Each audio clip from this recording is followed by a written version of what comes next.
जय हिंद सभी साथियों को।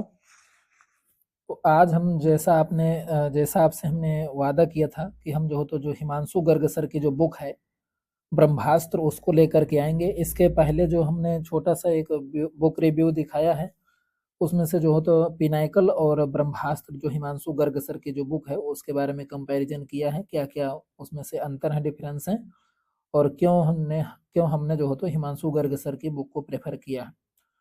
इसके साथ में ये जो साइंस की बुक है हम ये करवा रहे हैं। इसके साथ में हमने आदित्य रंजन सर की जो बुक है सामान्य विज्ञान के नाम से, तो उसको भी हमने कवर करवाया है और आगे भी उसको कंटिन्यू रखेंगे। बैक टू बैक अल्टरनेट क्रम में दोनों बुकें आएंगी। बाकी कुछ साथियों ने बोला था कि जो आदित्य रंजन सर की जो बुक है उनको कम रिलेवेंट लग रही है, इसलिए हम ये बुक लेकर के आए हैं। पिनाकल और ब्रह्मास्त्र में अंतर क्या है कि जो पिनाकल की जो बुक है तो उसमें से जो क्वेश्चन दिए हुए हैं प्रीवियस ईयर उसमें से 5300 क्वेश्चन है और ब्रह्मास्त्र में 7000 क्वेश्चन है। पिनाकल में बात यह है कि जैसे ये हमारा क्वेश्चन दिया है प्रोटियम में कितने न्यूट्रॉन मौजूद होते हैं, तो जैसे 0 1 2 3 4 वो सारे ऑप्शन देता है साथ में ABC करके और फिर उसका सोल्यूशन देता है डिटेल से। ठीक है, तो उसमें क्वेश्चन कम होते हुए भी वो बुक काफ़ी बड़ी हो जाती है, लेंदी हो जाती है। हमने उस वीडियो में सारी चीज़ें बताई हैं कि उस बुक को करवाने में क्या प्रॉब्लम आती हैं, इसलिए हम उसकी जगह में इस बुक को ज़्यादा प्रेफर कर रहे हैं। बाकी यदि किसी साथी को उस बुक से पढ़ना है तो अच्छी बुक है, वो भी पिनाकल की भी, तो आप जरूर बाजार से परचेज कर सकते हैं। बाकी टाइम को गंवाए बिना हम लोग अपना लेक्चर चालू करते हैं। जो हमारा काम है मुख्य रूप से तो रसायन विज्ञान हम यहाँ पे चालू करेंगे, ब्रह्मास्त्र की जो बुक है। और पहला हमारा यहाँ पे जो टॉपिक है वो द्रव्य से रिलेटेड है। देखते हैं पहला क्वेश्चन क्या है यहाँ पे। प्रोटियम में कितने न्यूट्रॉन मौजूद होते हैं, तो 0 मौजूद होते हैं। ठीक है, अगला क्वेश्चन है हाइड्रोजन परमाणु के 3 समस्थानिक प्रोटियम, ड्यूटेरियम और ट्राइटियम है। समस्थानिक ट्राइटियम का परमाणु क्रमांक क्या है, तो 1 है। ठीक है, अगला क्वेश्चन क्या है, उस वैज्ञानिक का नाम बताइए जिसने एक सिद्धांत का प्रतिपादन किया था कि इलेक्ट्रॉन एक धनावेशित गोले में धंसे हुए होते हैं, तो जे थॉमसन ने। आगे यदि हम यहाँ पे बात करें तो परमाणु के नाभिक में होते हैं तो प्रोटॉन और न्यूट्रॉन होते हैं। अगला क्वेश्चन है इलेक्ट्रॉन के समतुल्य प्रतिद्रव्य कणों को कहा जाता है, तो पॉजिट्रॉन कहा जाता है।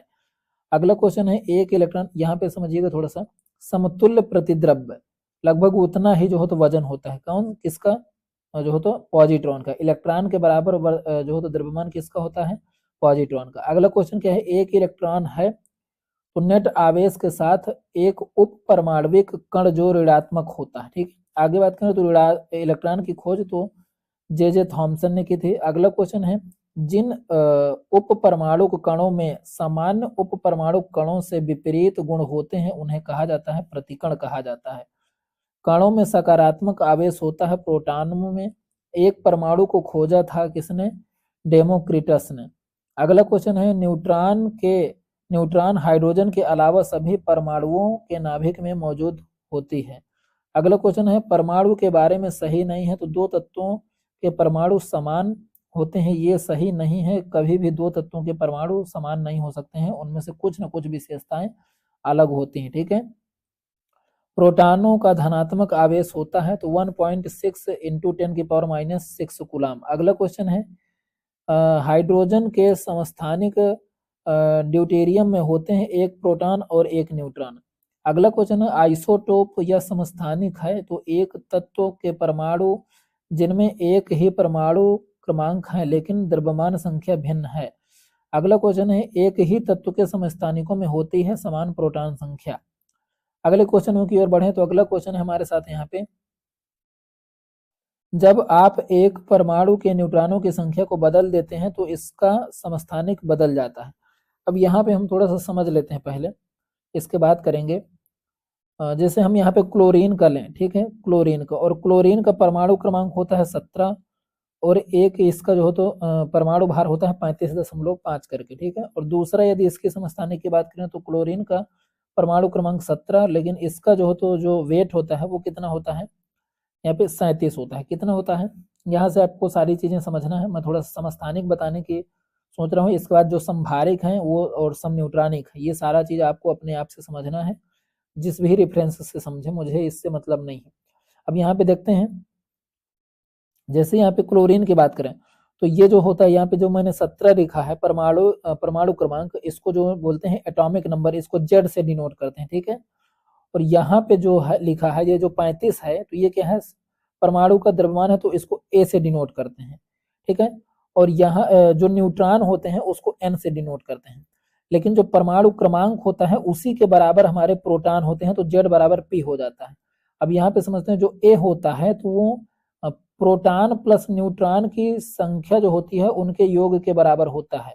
लेकिन यहाँ पे ए बराबर पी की जगह में हम जेड रख सकते हैं, क्योंकि हमारा जो एटॉमिक नंबर है वो जेड है, और यही जो हो तो जितना एटॉमिक नंबर होगा वही जो हो तो प्रोटॉनों की संख्या होती है, ठीक है। अब यहाँ पे हम आगे बात करें कि जैसे मानकर चलिए कि यहाँ पर हम एक समस्थानिक का ले लेते हैं 35 वजन, ठीक है। और यहाँ पर जो इसके प्रोटॉन है तो हम यहाँ पर ले लेते हैं जेड की जगह में 17, ठीक है। और यहाँ पे न्यूट्रॉनों की संख्या निकालना, तो न्यूट्रॉनों की संख्या जब यहाँ पे हम निकालेंगे तो यदि माइनस करेंगे यहाँ पे तो कितना आएगा, 8 7 15 18 आएगा, कितना आएगा 18 है। और यदि हम दूसरे समस्थानिक की बात करें तो यहाँ पर इसका वजन कितना है 37, और इसमें परमाणु जो क्रमांक है तो वो 17 यानी प्रोटॉनों की संख्या 17 ही है। अब यहाँ पे यदि हम एन निकालने की कोशिश करेंगे तो यहाँ पर हमारे एन निकल रहे हैं 20, यानी न्यूट्रॉन कितने निकल रहे हैं 20, और यहाँ पे न्यूट्रॉन कितने निकल रहे हैं 18 है।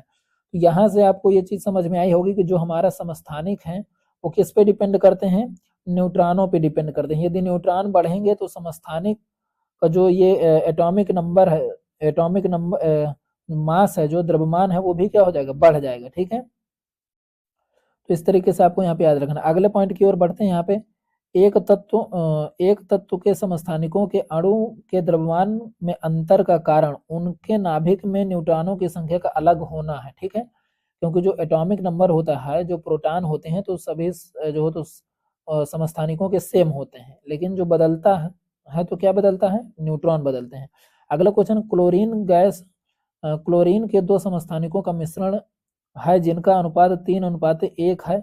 ये दोनों समस्थानिक क्लोरीन जो होती है यहाँ पर लिखा 17 Cl यहाँ पर, और इसके अलावा यहाँ पर लिखा है, यहाँ पर 35 होगा, क्या होगा यहाँ पे ये जो लिख दिया है ये गलत है, यहाँ पे 17 Cl 35 क्या होगा, 17 Cl 35, और ये आगे जो लिखा है तो यहाँ पर क्या है 17 Cl 37, ठीक है। तो इस तरीके से आपको यहाँ पे याद रखना है।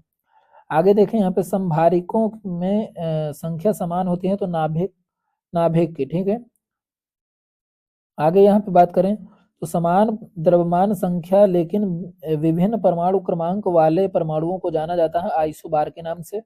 अगला क्वेश्चन है, रदरफोर्ड परमाणु मॉडल परमाणु के स्थायित्व का वर्णन नहीं कर सकता है, ठीक है। आगे बात करें तो रदरफोर्ड परमाणु मॉडल में अल्फा कण प्रक्षेपित किए गए किस प्लेट पर, स्वर्ण की प्लेट पर। ये सब आपने पढ़ा होगा हाई स्कूल इंटर में, ठीक है। तो ज्यादा हम डिटेल से नहीं जाएंगे। आगे बात करते हैं तो रदरफोर्ड के अल्फा कणों के विकिरण प्रयोग के परिणाम स्वरूप खोज हुई किसकी, परमाणु के नाभिक की। अगला क्वेश्चन है, बोर के एटम के मॉडल की अवधारणा के अनुसार क्या होता है जब एक इलेक्ट्रॉन ऊर्जा के प्रोटॉन को अवशोषित करता है या अगले बाहरी कक्षा में जाता है। इसका अर्थ यह है कि जैसे कोई इलेक्ट्रॉन है वो किसी कक्षा में प्रवेश कर रहा है, तो जब वो भर जाएगा तो वो क्या होगा, अगली कक्षा में फिर इलेक्ट्रॉन जाने लगते हैं, ठीक है। इसका अर्थ ये है। आगे बात करें हम, यहाँ पे अगला क्वेश्चन है, परमाणु का नाभिक मॉडल पहली बार खोजा गया था तो अर्नेस्ट रदरफोर्ड द्वारा। अगला क्वेश्चन है, उन 3 तत्वों को नामित करें जिसके सबसे बाहरी सेल में केवल एक इलेक्ट्रॉन होता है, तो लिथियम, सोडियम, पोटेशियम। आगे बात करें तो यदि क्रिप्टॉन की परमाणु संख्या 36 है तो उसका इलेक्ट्रॉनिक विन्यास 2 8 18 8 जो हो तो होगा। एक तत्व का इलेक्ट्रॉनिक विन्यास 2 8 2 है तो उस तत्व का नाम बताइए। तो इसमें यदि हम देखें तो 12 किसका परमाणु क्रमांक होता है, मैग्नीशियम का। यहाँ से आपको याद रखना। आगे देखें यहाँ पे, यदि एक तत्व का परमाणु क्रमांक 8 है तो इसका इलेक्ट्रॉनिक विन्यास क्या होगा, 2 और 6। इलेक्ट्रॉनिक विन्यास आपको करना आना चाहिए, यदि ये भी नहीं आ रहा है तो समझ लीजिए आपकी नैया पार है। आगे देखते हैं, जिस परमाणु की बाहरी संख्या में इलेक्ट्रॉनों की संख्या पूर्ण होती है उसकी संयोजकता क्या होती है, शून्य होती है, ठीक है। क्योंकि जो संयोजकता होती है वो लास्ट जो हो तो सेल में कितने इलेक्ट्रॉन मौजूद हैं उसी पर डिपेंड करता है। यहाँ पे मैं थोड़ा सा बता देता हूँ, जैसे लास्ट जो हो तो कक्षा में अष्टक पूरा करने की कोशिश करते हैं तत्व, मतलब 8 तत्व होने चाहिए। यदि 8 तत्व हैं तो वो अपने स्थायित्व को प्राप्त करते हैं। अब यदि किसी के लास्ट सेल में एक इलेक्ट्रॉन है, 2 इलेक्ट्रॉन है, 3 इलेक्ट्रॉन है, 4 है। आगे देखते हैं 5, 6, 7 और यहाँ पर 8। ठीक है, इससे ज़्यादा तो नहीं होंगे। यहाँ पर देखते हैं यदि हमारा 1 इलेक्ट्रॉन होगा, यदि 1 इलेक्ट्रॉन होगा तो उसको 7 इलेक्ट्रॉन कोई देगा या उसको 1 इलेक्ट्रॉन त्यागना आसान है? तो 1 इलेक्ट्रॉन त्यागना आसान है, तो इसलिए ये अपना इलेक्ट्रॉन त्याग देंगे। 2 इलेक्ट्रॉन भी त्याग दिया जाएगा, 3 इलेक्ट्रॉन भी त्याग दिया जाएगा। लेकिन जब 4 की बात आएगी तो ये ले भी सकता है, दे भी सकता है। लेकिन जब 5 की आएगी तो केवल लेंगे इलेक्ट्रॉन। क्या करेंगे ये लोग? केवल इलेक्ट्रॉन लेंगे। ठीक है, तो इस तरीके से इनकी संयोजकता डिपेंड करती है। और जो इलेक्ट्रॉन देते हैं तो वो धातु होते हैं और जो इलेक्ट्रॉन लेते हैं वो अधातु होते हैं। ठीक है, तो यहाँ पर चीज ये अभी आपको समझनी पड़ेगी। अब यहाँ पे यदि बात करें आगे, और यहाँ पर 1 है और 8वां, तो जो इलेक्ट्रॉन, अब जैसे इसके लास्ट में 8 इलेक्ट्रॉन है तो ये तो ना तो लेगा ना तो देगा जल्दी, तो ये क्या हो जाएंगे? इनको आदर्श गैसें बोलेंगे, इनर्ट गैसेस। ठीक है, तो आगे यहाँ पे देखते हैं अगला क्वेश्चन हमारा क्या है। यहाँ पे इस तत्व के, अगला क्वेश्चन हमारे साथ यहाँ पे, इस तत्व में इसके बाह्यतम कोष में 2 इलेक्ट्रॉन होते हैं, कौन सा हो जाएगा? कैल्शियम। किस तत्व में इसके बाह्यतम, तो यहाँ पे ठीक है, तो बाह्यतम जो तो कक्षा में 2 इलेक्ट्रॉन होंगे तो कैल्शियम में। आगे देखते हैं यहाँ पे जिनॉन में बाह्यतम कक्षा पूरी तरीके से भरी होती है। आगे देखें यहाँ पे पहले आवर्त में दोनों तत्वों में संयोगी इलेक्ट्रॉन होते हैं, तो के कोष में। ठीक है, आगे बात करें, धातु के बाह्यतम कोष में 1 से 3 इलेक्ट्रॉन हो सकते हैं। ठीक है, वही बात है जो मैंने बताया था अभी। आगे देखते हैं, सबसे बाहरी ऑर्बिट में इलेक्ट्रॉनों की संख्या एक समान होती है, तो एस और बीआई में। ठीक है, आगे बात करें यहाँ पे, अधातुओं में आमतौर पर सबसे बाहरी कक्षा में 5, 6, 7, 8 इलेक्ट्रॉन होते हैं। आगे बात करें, यहाँ पर अगला क्वेश्चन क्या होगा? अधातु में जो तो आमतौर पर बाहरी कक्षा में, ये मैंने आपको अभी जस्ट अभी बताया है कि 5, 6, 7, 8 होंगे। ये सभी यदि 6, 7, 8 होंगे तो पक्का है कि जो तो ये इलेक्ट्रॉन लेंगे। ठीक है, तो ये अधातु हो जाएंगे। और 5 है तो ये कुछ दे भी सकते हैं और कुछ ले भी सकते हैं। ठीक है, तो ये उपधातु में हो जाते हैं। आगे बात करें यहाँ पे, यदि तत्व ए और बी का इलेक्ट्रॉनिक विन्यास 1s2 2s2 2p और 3s और 1s2 2s2 2p 3s2 3p है, तो इन तत्वों की संयोजकता द्वारा निर्मित यौगिक का सूत्र होगा, तो क्या हो जाएगा इनका सूत्र? Sodium sulphide. क्या हो जाएगा? Sodium sulphide. इसको समझते हैं कैसे। यहाँ पर इसने दे रखा है ए और बी इलेक्ट्रॉनिक विन्यास है, ए और बी का इलेक्ट्रॉनिक विन्यास है। यदि यहाँ पे हम समझने की कोशिश करते हैं तो इसमें से हमारे जो इलेक्ट्रॉन है, यहाँ पर ये सही से इलेक्ट्रॉनिक विन्यास शायद पूरा दे नहीं रखा है, क्योंकि जैसे सोडियम है, सोडियम में जो तो सोडियम का परमाणु क्रमांक कितना होता है? 11। ठीक है, यानी इसमें 11 जो हो तो प्रोटॉन होंगे, और सल्फाइड यानी सल्फर का जो हो तो परमाणु क्रमांक कितना होता है? 16। तो इसमें से जब हम इलेक्ट्रॉनिक विन्यास करेंगे तो इनको काउंट करने पे 16 हमारे इलेक्ट्रॉन आने चाहिए, और इसमें से जो हो तो हमारे 11 है। ठीक है, तब बनेगा, तो ये जो हो तो सोडियम सल्फाइड हो जाएगा। अब यहाँ पे आगे हम अगले क्वेश्चन की बात करते हैं। तो एक ऑक्सीजन परमाणु में संयोजी इलेक्ट्रॉन होते हैं, तो 2 होते हैं। ऑक्सीजन की संयोजकता कितनी होती है? 2। बेरियम को अक्रिय गैस का इलेक्ट्रॉनिक विन्यास प्राप्त करने के लिए 2 इलेक्ट्रॉन क्या होना करना पड़ेगा? खोना पड़ेगा। ठीक है, इलेक्ट्रॉनिक विन्यास 2 6 वाले तत्व की पहचान करें तो ऑक्सीजन, क्योंकि 2 6 को जोड़ेंगे 8 और 8 परमाणु क्रमांक ऑक्सीजन का होता है। अगला क्वेश्चन, एल्युमिनियम धातु का इलेक्ट्रॉनिक विन्यास 2 8 3 यानी 13 इलेक्ट्रॉन होंगे। ठीक है, आगे बात करें तो यदि एक तत्व का इलेक्ट्रॉनिक विन्यास 2 8 7 है तो इसकी संयोजकता होगी, तो इसकी संयोजकता क्या होगी? 1 होगी। क्यों? क्योंकि इसके अंतिम लास्ट कक्षा में कितने इलेक्ट्रॉन है? 7 हैं, और यदि 7 हैं तो इसको 1 इलेक्ट्रॉन लेना आसान होगा, ये 7 इलेक्ट्रॉन देना आसान होगा। तो 1 इलेक्ट्रॉन लेना आसान होगा, तो इसलिए 1 इलेक्ट्रॉन लेगा, तो इसकी संयोजकता 1 हो जाएगी। आगे बात करें, किसी तत्व का इलेक्ट्रॉनिक विन्यास 2 8 5 है तो इसके प्रोटॉनों की संख्या ज्ञात करें, तो यही जो इलेक्ट्रॉनिक विन्यास है, ये जो दिख रहा है आपको, इसी को जोड़ देना है। ठीक है, आगे बात करें, एक तत्व का इलेक्ट्रॉनिक विन्यास 1s 2s 2p 3s3p है, तो आवर्त सारणी में उस तत्व के ठीक नीचे वाले तत्व की परमाणु संख्या क्या होगी। देखिए यहाँ पर ऊपर इलेक्ट्रॉन नहीं लिखा है, इसको गिनते हैं, हम काउंट करते हैं। 1s, यहाँ पे दो यस में टू हो, जो एस सब सेल होता है उसमें दो दो इलेक्ट्रॉन होते हैं, तो यहाँ पर दो दो, और पी में 6 होते हैं, और फिर यहाँ पर 2, फिर यहाँ पर 6, तो इसको काउंट करते हैं 10, और यहाँ पर 10 7 18, ठीक है। इसका परमाणु क्रमांक क्या आ रहा है, 18। अब इसके नीचे वाले का है, आगे वाले का नहीं, तो 18 के नीचे कितना आएगा, 18 के नीचे 33 वाला आएगा। क्या आएगा, 33 वाला। कहाँ गया, हाँ यहाँ पे आ गया, 18 के नीचे 33 वाला, ठीक है, नीचे की बात कर रहा है। अगला क्वेश्चन यहाँ पे देखें कि एक तत्व का इलेक्ट्रॉनिक विन्यास 284 है, तो इस तत्व का नाम बताइए। तो यहाँ पर 14 किसका होता है, सिलिकॉन का। आगे बात करते हैं, एक तत्व का इलेक्ट्रॉनिक विन्यास 2881 है, तो तत्व का नाम बताइए। तो 10 8 18 19 पोटेशियम का होगा, ठीक है। तो यहाँ पर देख सकते हैं। आगे बात करते हैं हम, कार्बन के इलेक्ट्रॉनिक विन्यास में शामिल कोषों की कुल संख्या 2 है।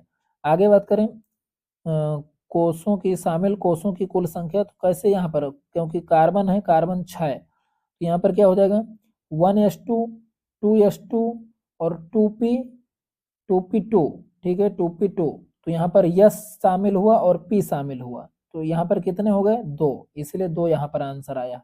आगे बात करें तो रेडियम का इलेक्ट्रॉनिक विन्यास, ये आपको यहाँ पर दिख सकता है, तो यहाँ पर देख लीजिएगा। आगे बात करें तो उस तत्व का नाम बताइए जिसका इलेक्ट्रॉनिक विन्यास 287 है, तो 17, क्लोरीन का, ठीक है। क्लोरीन का परमाणु क्रमांक कितना होता है, 17 होता है। आगे बात करें हम यहाँ पे यदि, तो अगला क्वेश्चन हमारे सामने, किसी परमाणु में n कोष में अधिकतम कितने इलेक्ट्रॉन रखा जाता है, तो 32। आगे बात करें यहाँ पे, तो m कक्षा में शामिल हो सकने वाले इलेक्ट्रॉनों की अधिकतम संख्या 18, क्योंकि 2 8 18 है, 32 होती है, कितनी होती है, 2 8 18 है और 32, ठीक है। तो लास्ट वाला यहाँ पर m होता है और इसके पहले n होता है, ठीक है। आगे बात करें यहाँ पे, किसी परमाणु में कह में संयोजित किए जा सकने वाले इलेक्ट्रॉनों की अधिकतम संख्या को किस सूत्र द्वारा दर्शाया जाता है, तो 2n⁻², इस संख्या से दर्शाया जाता है। आगे यहाँ पे यदि हम बात करें, तो अगला क्वेश्चन हमारे सामने, एक तत्व के नाभिक में 15 प्रोटॉन और 32 न्यूट्रॉन है, इसके द्रव्यमान संख्या, तो दोनों को जोड़ देना है। आगे बात करें तो एक तत्व के समस्थानिक आइसोटोप का द्रव्यमान 298 है, यदि इसके नाभिक में 188 न्यूट्रॉन है, तो इसके परमाणु संख्या क्या होगी। तो यहाँ पर इसको क्या करना है, 298 में 188 आपको घटा देना है, ठीक है। आगे बात करें यहाँ पे, क्योंकि जो A बराबर होता है तो A बराबर Z+N होता है, और यहाँ पे ये दिया है कितना, आपका 298, और यहाँ पर न्यूट्रॉनों की संख्या दी हुई है कितनी, 188, तो 188 को घटा देंगे 298 में। आगे यदि यहाँ पे बात करें, तो अगला क्या है, एक परमाणु में न्यूट्रॉनों की संख्या बराबर होती है, तो द्रव्यमान की संख्या प्रोटॉन की संख्या के बराबर होती है। द्रव्यमान संख्या प्रोटॉनों की संख्या के बराबर होती है। एक परमाणु में न्यूट्रॉनों की संख्या किसके बराबर होती है, तो यहाँ पर होती है द्रव्यमान संख्या माइनस प्रोटॉनों की संख्या की। यहाँ पे क्या है, प्रोटॉन यही है, A बराबर Z+N, तो N के बारे में पूछ रहा है, तो N बराबर क्या हो जाएगा, A माइनस का Z, ठीक है। आगे बात करें यहाँ पे, तो किसी परमाणु के नाभिक में मौजूद प्रोटॉन और न्यूट्रॉन की कुल संख्या इसके रूप में जानी जाती है, द्रव्यमान संख्या के रूप में। अगला क्वेश्चन है, किसी तत्व का परमाणु क्रमांक उसमें प्रोटॉनों की संख्या के बराबर होता है। अगला क्वेश्चन है, न्यूट्रॉनों की संख्या परमाणु की द्रव्यमान संख्या और परमाणु क्रमांक के अंतर के बराबर होती है। अगला क्वेश्चन है, एक तत्व का परमाणु भार W और परमाणु संख्या n है, इसके परमाणु के केंद्र में प्रोटॉनों की संख्या n होती है। अगला क्वेश्चन है, हाइड्रोजन परमाणु का नाभिक बना होता है केवल एक प्रोटॉन से। अगला क्वेश्चन है, पोटेशियम की परमाणु संख्या 19 है और इसकी द्रव्यमान संख्या 39 है, इसमें इसके न्यूट्रॉनों की संख्या कितनी होगी, तो परमाणु संख्या और इसका द्रव्यमान 39 में 19 घटा देंगे तो आपका आ जाएगा। आगे देखें, आवर्त सारणी की बात करें तो मेंडेलीव की आवर्त सारणी का उपयोग करते हुए बेरिलियम और जो यहाँ पर पोटेशियम के ऑक्साइडों के लिए सही सूत्र का चयन करें, तो BaO K2O। आगे बात करें तो मेंडलीव की आवर्त सारणी ने तत्वों के परमाणु द्रव्यमान और उनके बीच के संबंधों का परीक्षण किया था, तो भौतिक और रासायनिक गुणधर्मों दोनों के आधार पर। आगे बात करें तो मेंडलीव की आवर्त सारणी के अनुसार हाइड्रोजन की तरह हाइड्रोजन भी द्विपरमाणुक अणु के रूप में मौजूद होता है। आगे बात करें तो तत्वों को के रासायनिक गुणों का अध्ययन करने के लिए मेंडलीव ने किन दो तत्वों से बनने वाले यौगिकों पर ध्यान केंद्रित किया, तो हाइड्रोजन और ऑक्सीजन पर। आगे यहाँ पे यदि हम बात करें तो अगला क्वेश्चन है यहाँ पे हमारे साथ, मेंडलीव के अनुसार तत्वों के गुणधर्म उनके आवर्ती फलन होते हैं, तो परमाणविक द्रव्यमान के। अगला क्वेश्चन है यहाँ पे, मेंडलीव की आवर्त सारणी की खोज के समय किस तत्व का समूह की खोज नहीं होती, तो उत्कृष्ट गैसों के जो समूह है 18वां, तो उसका खोज नहीं हुआ था। मेंडलीव की आवर्त सारणी में तत्वों के हाइड्रोजन और ऑक्साइड के सूत्र किस स्थान पर लिखे होते हैं, तो ऊपर। अगला क्वेश्चन है, मेंडलीव के द्वारा किन तत्वों का नामकरण उसी समूह में उनके पूर्ववर्ती तत्वों के नाम से पहले शब्द ए का लगाकर किया गया, तो स्कैंडियम, गैलेनियम और जर्मेनियम। आगे बात करें तो किसे मेंडलीव की आवर्त सारणी की सीमा के रूप में माना गया, तो हाइड्रोजन का क्षार धातुओं के साथ हाइड्रोजन से सादृश्य और हाइड्रोजन की कोई विशिष्ट स्थान जो तो फिक्स नहीं किया गया। इसमें इसका क्वेश्चन का अर्थ क्या है कि जो मेंडलीव है तो किस कारण उसके जो सारणी के जो नियम है, तो कौन से नियम है जो फेल है, ठीक है। तो हाइड्रोजन जो हाइड्रोजन तत्व हैं क्लोरीन, फ्रोमीन, ब्रोमीन, ये सारे, तो उनका क्या किया है, उनके साथ में हाइड्रोजन को भी एक जगह रखा है और एक जगह जो तो क्या किया है, कोई विशिष्ट स्थान नहीं चुन पाया है हाइड्रोजन को रखने का। मेंडलीव के आवर्त सारणी के अनुसार आवर्त सारणी के किस समूह का उल्लेख नहीं किया गया, तो उत्कृष्ट गैस समूह का। आगे बात करें यहाँ पे तो मेंडलीव का आवर्त नियम आवर्ती सारणी समस्थानिक की स्थिति की व्याख्या नहीं कर सका। अगला क्वेश्चन है, आवर्त सारणी का आविष्कार किया गया द्विमित्रीय मित्र मेंडलीव के द्वारा। मेंडलीव के आवर्त नियम के अनुसार तत्वों को आवर्त सारणी में बढ़ते द्रव्यमान के आधार पर व्यवस्थित किया गया था। अगला क्वेश्चन है, जब मेंडलीव ने अपना काम शुरू किया तब तत्व ज्ञात थे 63। अगला क्वेश्चन है, मेंडलीव के आवधिक सारणी में खोजे ना गए तत्वों के लिए अंतराल छोड़ा गया था। इस तत्व को बाद में आवर्त सारणी में एक स्थान प्राप्त हुआ, किसको, जर्मेनियम को। अगला क्वेश्चन है, मेंडलीव की आवर्त सारणी में फलस्वरूप स्तंभों और समूह और आवर्त जो क्षैतिज है उनको क्या बोला जाता है, आवर्त बोला जाता है। आगे बात करें तो तत्वों को उनके परमाणु द्रव्यमान के आधार पर वर्गीकृत करने का श्रेय दिमित्री मेंडलीव को जाता है। अगला क्वेश्चन है, तत्व की मेंडलीव आवर्त सारणी में एक निश्चित स्थान नहीं पा सका, कौन, हाइड्रोजन। अगला क्वेश्चन, मेंडलीव की आवर्त सारणी में तत्व कोबाल्ट निकल से पहले दिखाई देता है। आगे यहाँ पे यदि हम बात करें तो अगला क्वेश्चन हो जाएगा हमारे सामने यहाँ पे, मेंडलीव की आवर्ती नियम मेंडलीव की आवर्ती नियम के अनुसार तत्वों के गुणधर्म उनके परमाणु भारों के आवर्ती के फलन होते हैं।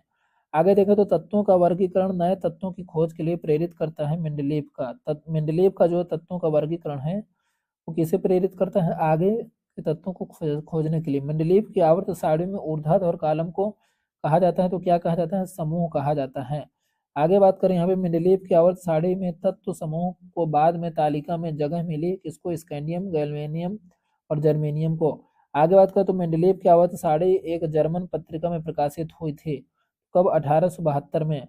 अगला क्वेश्चन है, तत्व मेंडलीव की आवर्त सारणी में ई का एल्युमिनियम की जगह लेता है, तो कौन, गैलेनियम। आगे बात करें यहाँ पे तो आधुनिक आवर्त सारणी में जिंक का स्थान है, तो वर्ग 12 और आवर्त 4 है, ठीक है। आगे बात करें यहाँ पे तो दूसरे आवर्त के तत्वों के लिए सही है, तो कौन सा, इनमें से समान संख्या में संयोजकता इलेक्ट्रॉन नहीं होते, लेकिन इनमें से समान संख्या में कोष होते हैं। आगे बात करते हैं, हेनरी मोजले के अनुसार किसी तत्व का कौन सा गुण उसके द्रव्यमान से अधिक मौलिक गुण है, तो परमाणु क्रमांक। आगे बात करें तो हैलोजनों को आधुनिक आवर्त सारणी के किस समूह में रखा गया है, तो 17वें में। अगला क्वेश्चन है, कौन सा तत्व आधुनिक आवर्त सारणी के समूह 11 से संबंधित नहीं है, तो Hg, मरकरी। आगे बात करें यहाँ पे तो आधुनिक आवर्त सारणी में समूह 2 वाले तत्वों को क्षारीय मृदा धातु में भी कहा जाता है। अगला क्वेश्चन है, आधुनिक आवर्ती वर्गीकरण हेनरी मोजले द्वारा प्रस्तुत किया गया था। आगे बात करें तो आधुनिक आवर्त सारणी में 118 तत्वों में से प्राकृतिक रूप से पाए जाने वाले तत्व कितने हैं, तो 94 हैं। आगे बात करें तो तत्व एक्स में कुल 16 प्रोटॉन और 16 न्यूट्रॉन है। यह तीसरे आवर्त और 16वें समूह से संबंधित है। आगे बात करें तो आधुनिक आवर्त सारणी में एक समूह में मौजूद तत्वों में संयोजी इलेक्ट्रॉनों की संख्या समान होती है। आगे बात करें तो किसी तत्व के परमाणु का इलेक्ट्रॉनिक विन्यास 288 है। यह किस समूह से संबंधित है? तो 18वां समूह से संबंधित है। अगले क्वेश्चन की बात करें यहाँ पे, तो अगला क्वेश्चन हमारे सामने आधुनिक आवर्त सारणी 7 समूह और माफ करना 18 समूह और 7 आवर्तों में जो तो बांटा गया है। ठीक है, आगे यहाँ पे यदि हम बात करें तो अगला पॉइंट है हमारे साथ यहाँ पे कि समूह धातुओं का प्रतिनिधित्व करता है। तो समूह जो 2 है तो वो किससे संबंधित है? धातुओं से। अगला क्वेश्चन है हमारे साथ यहाँ पे जिन तत्वों के परमाणु क्रमांक क्रमशः 15, 16, 17, 18 हैं वे कौन से हैं? तो फास्फोरस, सल्फर, क्लोरीन और आर्गन। आगे ये बात करें तो आधुनिक आवर्त सारणी के समूह 2 में तत्वों की संयोजकता कितनी होती है? तो 2 होती है। आगे बात करें तो कौन सा समूह शून्य संयोजकता को निरूपित करता है? तो 18वां। आगे बात करें तो वर्तमान में ज्ञात तत्वों की कुल संख्या कितनी है? तो 118। आगे बात करें तो आधुनिक आवर्त नियम है तत्वों के गुण उनके परमाणु क्रमांक के आवर्त के फलन होते हैं। अगला क्वेश्चन है तत्व को जो दूसरे समूह से संबंधित है वो बेरिलियम है। अगला क्वेश्चन है तत्व एक धातु है फेरस। ठीक है, आगे बात करें यहाँ पे तो आधुनिक आवर्त सारणी में ट्यूलेरियम जिसका परमाणु क्रमांक 52 है 34, 51, 53, 84 परमाणु क्रमांक वाले तत्वों से घिरा हुआ है। आगे बात करें यहाँ पे तो आधुनिक आवर्त सारणी में तत्वों को व्यवस्थित किया गया है परमाणु क्रमांक के बढ़ते क्रम में। अगला क्वेश्चन है sodium, magnesium, aluminium, silicon, phosphorus, sulphur, chlorine, argon आधुनिक आवर्त सारणी के तृतीय आवर्त से संबंधित हैं। अगला क्वेश्चन है आधुनिक आवर्त सारणी के किस वर्ग में पूर्ण आवरण वाले संयोजी इलेक्ट्रॉन और रासायनिक रूप से अक्रिय तत्व होते हैं? तो 18वें में। अगला क्वेश्चन है संक्रमण तत्व होते हैं वह तत्व जिनके 2 सबसे बाहरी सेल अधूरे होते हैं। अगला क्वेश्चन है आधुनिक आवर्त सारणी में पहला तत्व धातु है लिथियम का। अगला क्वेश्चन है यदि किसी तत्व के नाभिक में 12 प्रोटॉन है तो यह इस समूह से संबंधित होगा? तो समूह 2 से। अगला क्वेश्चन है संक्रमण तत्वों की विशेषता ये नहीं है तो कौन सी है? ये सभी वायु हैं। तो संक्रमण तत्व क्या है? ये वायु हैं, ऐसा कुछ भी नहीं है। आगे देखें यदि हम एक्टिनाइड की परमाणविक संख्या तो 90 से 103। आगे बात करें यहाँ पे तो क्षारीय धातुओं को आधुनिक आवर्त सारणी के समूह में रखा गया तो पहले समूह में। अगला क्वेश्चन है आधुनिक आवर्त सारणी के बारे में कथन सही है? कथन क्या है? सही है। तो इसका क्या हो जाएगा? माफ करिएगा, इसमें से 18 ऊर्ध्वाधर स्तंभ होते हैं जिन्हें समूह कहा जाता है। तो यही सही है। अगले क्वेश्चन की ओर बढ़े हैं तो अगला क्वेश्चन हमारे साथ यहाँ पे अगला क्वेश्चन है आधुनिक आवर्त सारणी में धातुओं को रखा गया है तो बाईं ओर रखा गया है। तीसरे आवर्त तत्वों में बाहरी कक्षा की संख्या होती है 3। अगला क्वेश्चन है तत्वों फेरस, क्लोरीन, ब्रोमीन, आयोडीन और ये आप थोड़ा सा देख के बताइएगा क्या है इसका फुल फॉर्म, को सामान्यतः जाना जाता है हेलोजन तत्वों के नाम से। अगला क्वेश्चन है आधुनिक आवर्त सारणी की तीसरी अवधि और 18वें समूह में रखी गई नोबेल गैसें हैं तो आर्गन। अगला क्वेश्चन है आधुनिक आवर्त सारणी में 2 आवर्तों में 8 तत्व मौजूद होते हैं तो 2 और 3 में। अगला क्वेश्चन है यहाँ पे अगला क्वेश्चन है आधुनिक आवर्त सारणी को स्वरूप दिया जिसके अनुसार तत्वों के भौतिक तथा रासायनिक गुण उनके परमाणु क्रमांकों के आवर्ती फलन हुए तो हेनरी मोजले ने। अगला क्वेश्चन है वर्गीकरण के अनुसार आवर्त सारणी में तत्वों को उनकी परमाणु संख्या के बढ़ते क्रम के अनुसार व्यवस्थित किया गया आधुनिक आवर्त सारणी में। अगला क्वेश्चन है आधुनिक आवर्त सारणी की खोज की गई थी मोजले द्वारा। अगला क्वेश्चन है आवर्त सारणी की न्यूनतम प्रतिक्रियाशील तत्व है तो उत्कृष्ट गैसें। अगला क्वेश्चन है तत्व का परमाणु क्रमांक 3 है लिथियम। आधुनिक आवर्त सारणी के छठे आवर्त में तत्व मौजूद हैं तो 32।